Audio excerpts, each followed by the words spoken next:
Hello guys, good evening. Junior Mechanic, meron na akong i-share sa inyo. Meron kasing nag-comment sa akin na saan ko daw nakuha na may thermostat yung aircon. So para lang isipaalam ko sa iyo, ito, tignan mo yung diagram.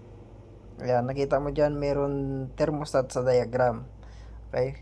Tapos dalawang klase yan. Ito. Ayan. Tapos yung isa, ito, parang mechanical type.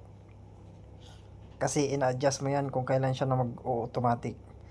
So ngayon, pagka wala kang thermostat or sira yung thermostat ng aircon mo, maaaring mag-overheat yung compressor mo kasi yung compressor hindi na yan mag-automatic. Kahit sobrang lamig na hindi siya namamatay o hindi nag-automatic. Tuloy-tuloy yung kanyang andar ng compressor. So, pagka ganong senaryo, maaaring mag-overheat yung compressor mo. Pag nag-overheat, mag-lose compression. So, hindi na maglalamig yung aircon mo noon. So, saan ka ba nag-aral? Ako hindi ko pinagmamalaki na nag-aral ako sa aircon kasi nag-self-study lang ako.